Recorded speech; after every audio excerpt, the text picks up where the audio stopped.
दोस्तों, हम कितने खुश होते हैं जब सब्जियां बहुत ज़्यादा सस्ती हो जाती है। तो आपको पता है कुछ लोग यकीन करो उनके दिल रोते हैं, पूरा साल मेहनत करते हैं। शाहिद भाई के खेतों से, मेलसी से और आरिफ वाला से काफ़ी ज़्यादा इनके पास करेले, तूरिया, कद्दू, खीरे बहुत कुछ आ रहा है। आज रेट काफ़ी ज़्यादा डाउन है। शाहिद भाई से मिलते। शाहिद भाई अस्सलाम वालेकुम। शाहिद भाई आज तो रेट काफ़ी ज़्यादा डाउन चल रहे हैं। 250 रुपये दड़ी करेला बेचा, 1600 रुपये। जिम्मेदार रो रहे हैं, हम भी खुद रो रहे हैं। 250 रुपये दड़ी, 200 रुपये दड़ी एंड ऐसा? किया मैंने। ओ यार, बहुत 100 रुपये इसका किराया। यकीन करो जिम्मेदार भी परेशान है, हम खुद भी परेशान, खुद भी कुछ भी नहीं बढ़ता। कुछ भी नहीं बचता ना, किराया इतना। ये तोरी के हालात ये हैं, ये 1600 रुपये मन तोरी बेची है। अच्छा, 200 रुपये का छापर।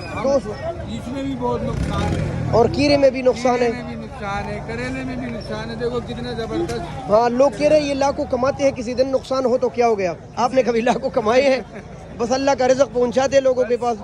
ये मेरे अल्लाह का ही काम है, अल्लाह ही पूरा कर रहा है। अल्लाह ही पूरा कर रहे हैं, बिल्कुल। कामों के कोई हालात नहीं। हाँ, आवाम को तो फायदा होते है, वो तो बहुत ज्यादा सस्ते हो तो खुश होते हैं। 40 रुपए किलो करेला, 40 रुपए किलो, अंदाजे लगा लो। बिल्कुल। 600 किलोमीटर सफर करके आया हुआ है। हाँ, आरिफ वाला से, मेलसी से। एलसी से इस गर्मी में उधर इसकी चुनाई कितनी मुश्किल होगी ना। तो बहुत मुश्किल भी है, बर्फ भी लगवाते हैं और खर्चे बहुत है। खर्ची भी बहुत है, पूरा साल मेहनत।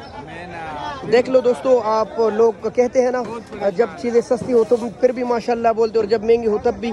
कभी हम इनके लिए माशाल्लाह बोलते हैं कि भाई ज़मींदार को फ़ायदा है, कभी हम आपके लिए माशाल्लाह बोलते हैं। ये सूरत हाल है आज बैनुल-अक़वामी सब्ज़ी मंडी इस्लामाबाद का। और ये शाहिद भाई थे जो कह रहे हैं कि आज हर चीज़ में नुकसान है, कई दिनों से नुकसान हो रहा है इनको।